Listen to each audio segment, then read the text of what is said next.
नमस्कार साथियों। त्रिस्तरीय पंचायत चुनाव को लेकर जिद्दोजहद लगातार जारी है।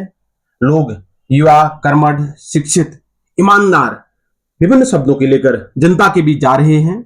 मैं उन सभी को जो है अग्रिम शुभकामनाएं देता हूं। इसी बीच अभी आपने देखा कि माननीय न्यायालय द्वारा भी एक निर्णय दिया गया है, क्योंकि कुछ लोगों ने जो है माननीय न्यायालय में रिट दायर की थी कि कुछ लोगों के जो है, जो लोग चुनाव लड़ रहे हैं या लड़ने की चुनाव लड़ ही रहे होंगे, तो ऐसे लोग का नाम निकाय चुनाव, नगर निकाय वाली वोटर लिस्ट में भी है और ग्रामीण जो पंचायत चुनाव की वोटर लिस्ट है उसमें भी है।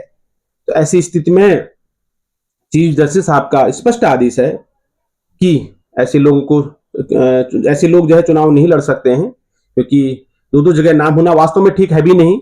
फिर उत्तराखंड जो निर्वाचन आयोग है उसका दोस्तों जो धारा 9 की क्लॉज 6 है, उसमें भी साफ कहा गया कि एक आदमी जो है अगर दो जगह उसके वोटर लिस्ट में नाम है तो वह चुनाव नहीं लड़ सकता है।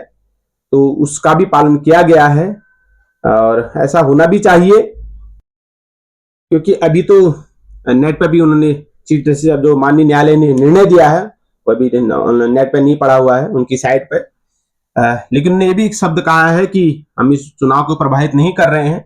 अब देखा जाएगा कि जब वो आदेश आता है उस आदेश से क्लियर होगा कि उसमें वो इसी बार से नियम लागू होता है या फिर आगे से नियम लागू होगा। अब यह कह पाना स्पष्ट नहीं कह सकते हैं, कह पाना टफ लग रहा थोड़ा कि इसी बार से वो लागू होगा, जब तक माननीय न्यायालय का आदेश नहीं प्राप्त हो जाता है।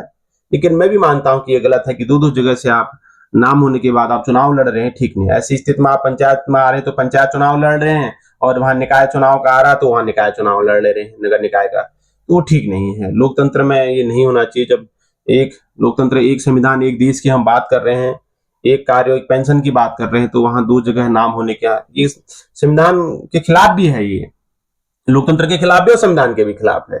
तो आप सभी जितने भी प्रत्याशी हैं उन सभी को मेरी शुभकामनाएं हैं। आप निरंतर अपना संघर्ष जारी रहें। अभी फिलहाल ऐसा कोई रोक की बात नहीं है चुनाव पर, आप जारी रखें। आगे अगर जो भी होगा इस विषय में आप लोगों को भी जानकारी हो ही जाएगी। बहुत बहुत धन्यवाद।